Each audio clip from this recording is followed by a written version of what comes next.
Hello बच्चों। तो आइए बेटे नाइन्थ क्लास से एक और टॉपिक सीखते हैं साइंस का। अच्छा, ये बच्चों के नहीं बड़ों की भी प्रॉब्लम होती है बेटे। बहुत से लोगों का ये डाउट रहता है। डाउट क्या बोलूं मैं, बोल सकते हो कि आप लोगों की ना एक कह सकते हो गलत फहमी। जैसे बेटे एग्जाम्पल के तौर पे मैं आपसे पूछता हूँ, चलो बेटे कोई भी एक बच्चा आज मेरे को अपना वेट बता दो।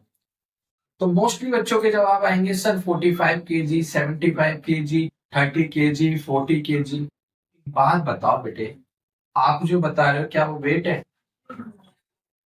बिल्कुल भी नहीं बेटे। आप जो बता रहे हो वो एक और क्वांटिटी है जो साइंस में हम पढ़ते हैं, जिसके बारे में डेली लाइफ में बहुत ही कम लोग जानते हैं। वो होती है बेटे मास।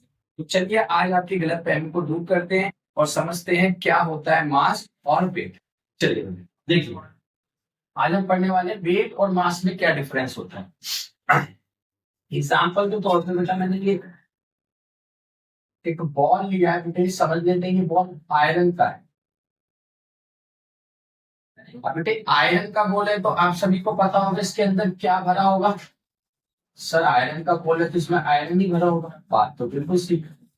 तो बेटा इसके अंदर जो इस समय फील्ड है, इसके अंदर फील्ड मैटर, तो इसके अंदर अभी मैटर फील्ड है, उसी को बेटे बोलते हैं मास। क्या बोलते हैं बेटे? मास। अच्छा सर इसके अंदर लक्कड़ फील होती तो क्या मास इसका लक्कड़ की तरह वुड होता? बिल्कुल ठीक है। अगर इसके अंदर वाटर फील है तो इसका मास क्या होता? वाटर होता बेटा। अगर इसके अंदर इंक फील है तो इसका मास क्या होता? इंक होता। तो मास क्या होता है? मैटर फील्ड या कंटेन इनसाइड बॉडी। ठीक है बेटे, किसी भी बॉडी के अंदर जो भरा होता है वो सारा क्या कहलाता है? मास कहलाता है। फिर सर वेट क्या होता है? तो आपने जीवन में कभी ना कभी अपने ग्रेविटेशन शब्द जरूर सुना होगा। सुना है बेटे? हाँ सर ये तो सुना है, हमने बहुत सुना है, बचपन में सुना है। ग्रेविटेशन क्या होता है कि अर्थ जो है ना वो हमारे ऊपर एक फोर्स लगाती है, उसे कहते हैं ग्रेविटेशनल फोर्स। सिर्फ जनरल भाषा में बेटे ग्रेविटी कहते हैं। तो सोचो, अगर आप इस बॉल को लो, इसके अंदर क्या भरा हुआ है? बहुत सारा आयरन। तो जो इसका क्या है? मास है। उसको रिप्रेजेंट करते हैं एम लेटर से। तो इसके अंदर जो अभी भरा हुआ है वो क्या है बेटे? मास है, उसका नाम है एम। ठीक है। अब जो अर्थ है हमारी वो इसे नीचे की तरफ अपनी तरफ कह सकते हो अट्रैक्ट करेगी, खींचेगी, उसी को बोलते हैं बेटे ग्रेविटेशनल फोर्स कहते हैं। सही बात है। हाँ सर, अभी देखो एग्जांपल के तौर पे मैं आपसे बोलूं, अगर मैं इस मार्कर को छोड़ूं तो ऊपर क्यों नहीं जाता? नीचे गिरता है ना, क्योंकि ऊपर कोई खींचने वाला नहीं है, नीचे खींचने वाली है हमारी अर्थ, हमारी धरती माता बेटे। वो नीचे की तरफ खींचती है और एक फोर्स लगाती है, उसे कहते हैं ग्रेविटेशनल फोर्स। तो अभी अर्थ इसके ऊपर क्या लगा रही होगी? Gravitational force. अब फोर्स का फॉर्मूला आप सभी को पता होगा क्या होता है बेटे? एम ए होता है।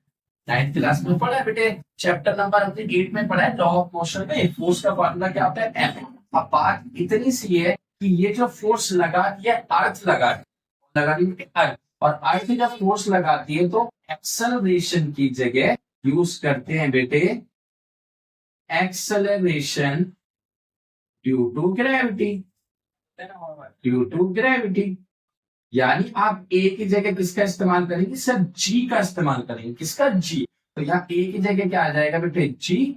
और साथ में था M. This is gravitational force applied by earth. This is called weight of earth. तो ये हो गया हमारी बॉडी का वेट। यानी इस मार्कर को अभी अर्थ ग्रेविटेशनल फोर्स से नीचे खींच रही है, तो उसी ग्रेविटेशनल फोर्स को हम महसूस करते हैं और उसे बोलते हैं वेट। अभी मेरे को भी बेटा, मेरे अंदर भी तो मास भरा हुआ है, मेरे अंदर जितना कुछ है वो सारा मेरा क्या है? मास है। तो अर्थ मेरे को भी खींच रहा होगा, आपको भी खींच रहा होगा। तो अर्थ जब मेरे को खींच रहा है नीचे की तरफ तो एक फोर्स लगा रहा है, उस फोर्स का नाम है ग्रेविटेशनल फोर्स। वो हमें महसूस होता है। आप कहीं भी जाएंगे आपको महसूस होगा नीचे की तरफ। आपको अगर आपके आपके पैरों के नीचे से ये कह सकता हूँ मैं, अभी यहाँ पे कहाँ खड़ा हूँ मैं? ये फर्श पे खड़ा हूँ, तो ये फर्श मेरे नीचे से हटा दो तो मेरे को नीचे की तरफ पुशअप या फिर एक फील होगा, फोर्स। वही फोर्स क्या कहलाता है? Gravitational force. और जिसे हम अपनी भाषा में क्या कहते हैं? वेट कहते हैं। यानी वेट का सीधा सा फॉर्मूला क्या है? M G. M G. अब अगर मैं आपसे बोलूं कि अभी अभी मैंने आपसे पूछा था एक बच्चे से कि बेटे आप बताओ अपना वेट कितना, तो आपने बोला सर मेरा वेट 50 kg है। कितना केजी है? 50। तो बेटे जो आपने मेरे को बताया this is not a weight. आपने मेरे को क्या बताया, आपने मेरे को मास बताया। आपकी बॉडी में जो भरा हुआ है आपका मास वो है 50 kg, लेकिन वेट कितना है सर, तो वेट कैसे निकालेंगे, तो अभी मैंने बोला वेट का फार्मूला क्या होता है बेटे, एन इंटू जी। तो मास सर कितने केजी, 50 kg। सर जी, तो मैं आपको बता दूं बेटे जी की वैल्यू होती है 9.8 मीटर पर सेकेंड स्क्वायर। अगर आप चाहें तो इसकी जगह बेटे 10 लिख सकते हैं, आंसर में बहुत ज्यादा चेंज नहीं आता, आपका जो मन करे, पर असली वैल्यू ये। ठीक है, तो जी की वैल्यू मैं यहाँ पुटअप करता हूँ 9.8। कितनी बेटे, 9.8। अब इसकी इससे मल्टीप्लाई कर दो, 4901 के बाद क्या करेंगे, पॉइंट लगा देंगे, तो ये रहा फाइनल,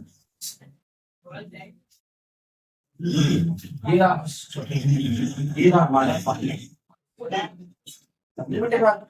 सीधा सीधा एग्जांपल ये बताता है हमें कि हमारा जो वेट है बेटे वो किस में निकलता है, न्यूटन में। उसमें निकलता है न्यूटन में। लेकिन हम काम क्या करते हैं, हम अपना मास बता के खुश हो जाते हैं कि ये मेरा वेट तो 50 kg है। बेटे वेट कभी भी केजी में नहीं निकलता है, वेट किस में निकलता है, न्यूटन में। क्यों, क्योंकि क्योंकि weight is a force applied by. तो अर्थ बेटा जो हमारे ऊपर ग्रेविटेशनल फोर्स लगाती है उसी को क्या कहते हैं। ठीक है बेटे, तो उम्मीद है आप सभी को समझ आया होगा। अगर आपको फिर भी नहीं समझ आया तो बेटे आप एक बार दोबारा से इस वीडियो को रिवाइंड करें। ठीक है बेटे, चलिए मिलते हैं नेक्स्ट क्लास।